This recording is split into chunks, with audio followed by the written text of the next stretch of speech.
Guizhou's greatest appeal to me is the plurality of culture. 以高速公路、高速铁路为重要的载体的话，使得贵州能够融入到咱们整个经济体系当中去。I think Guizhou opening this national park is one of the few ways that they can really protect some of those areas. 我觉得贵州省会因为 FARC 存在，变成一个国际天文的一个交流中心。So now Guizhou is using this experience that was for poverty alleviation, for rural revitalization, to other industries. It felt that Guizhou, much like Shenzhen, carried the model or the blueprint for the evolving China stage. I think it's very enriching to experience Guizhou, and one should try to experience from as many angles as possible.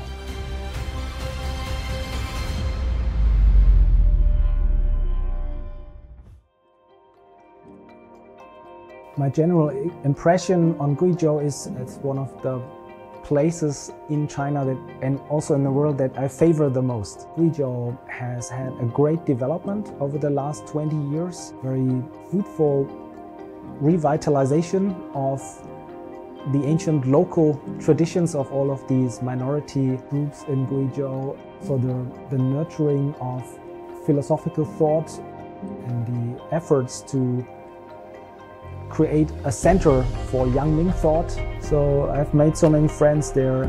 It's really a place to go, also for international tourists.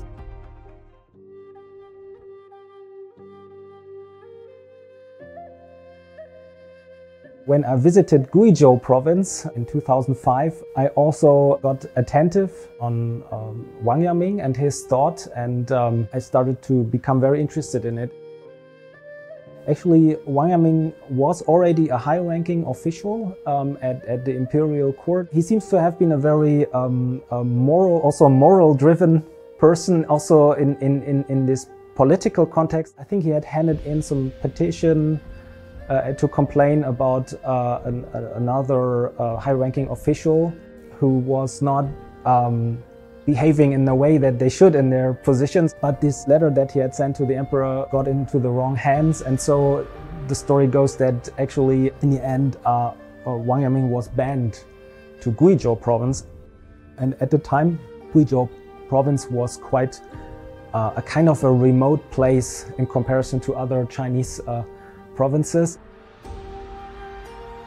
He finally arrived in a small outpost called Longchang, so like a station, a very small station village at the time. So it's in Xiuwen County, and this is very close to the provincial capital of Guizhou, Guiyang, so like about 30 kilometers from Guiyang.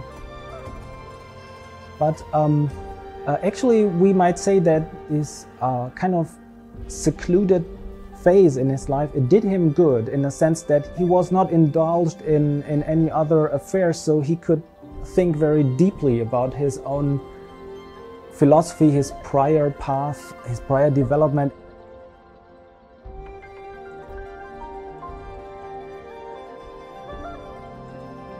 Wang Yaming doesn't really separate between the rational thinking and also the feeling. The heart-mind is one unity of empathic resonance and rational thinking. And what he says and what he claims is that our personal experience through the subjective perspective of the heart-mind is actually identical with the self-organizing principle of the universe.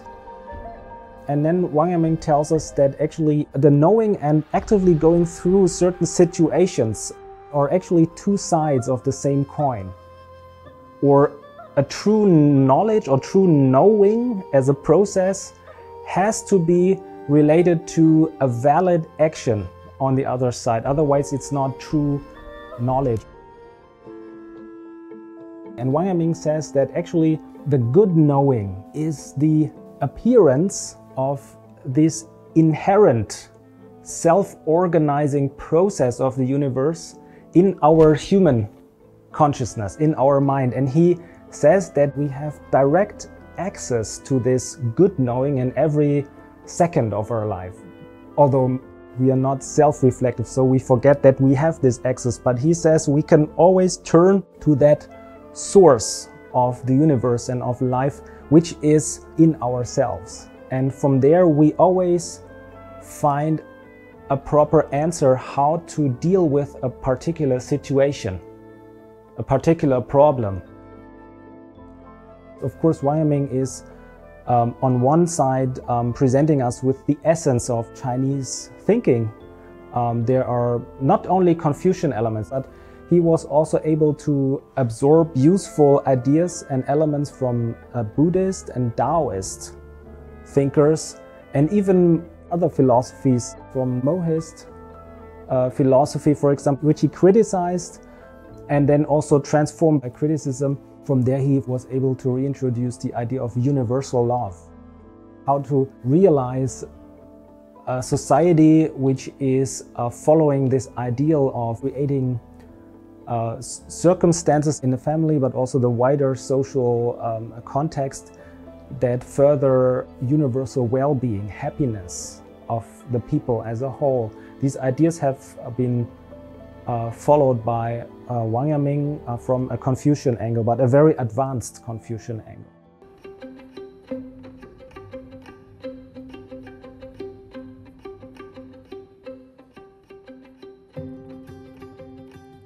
Wang Yaming had a deep impact on Chinese civilization, of course, but also on other East Asian nations, because if we take the example of Japan, it is kind of the binding element between the pre-modern phase of Japanese history and modern development. So the westernization somehow was underfitted or based on ideas which can be traced back to the Japanese Wang Yaming school.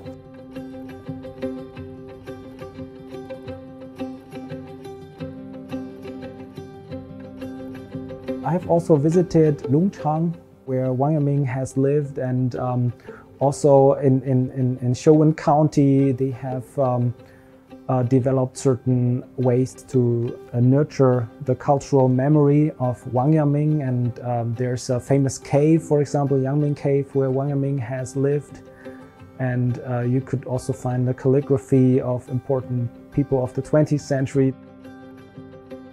At first sight it seems a little bit not so significant, but as it is the case very often, these small locations, these parts of local cultures, they have been very important starting points for monumental developments in Chinese history, and also on the scale of global history in the long run. I think that Yangming culture can be a starting point to develop these forms of cultural economy, forms of tourism which make people more attentive towards nature, towards themselves, which provide starting points for personal self-cultivation, development, these kind of things.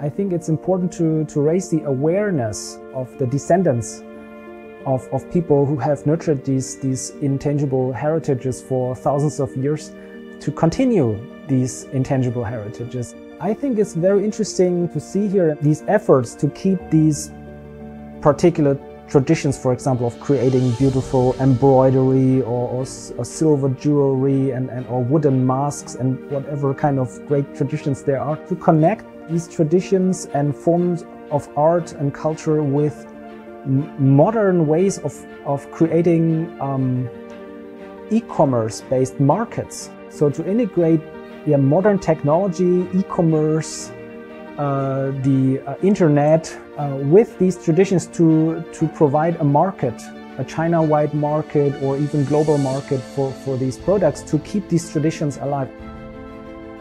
To me personally, Guizhou is maybe the greatest place in China. All of these complementary elements that make the life so livable in Guizhou province can be experienced on the spot. You just have to go there. You just have to to travel to Guizhou, just enjoy and experience all of these aspects. And I think it's very enriching to experience Guizhou, and one should try to experience from as many angles as possible.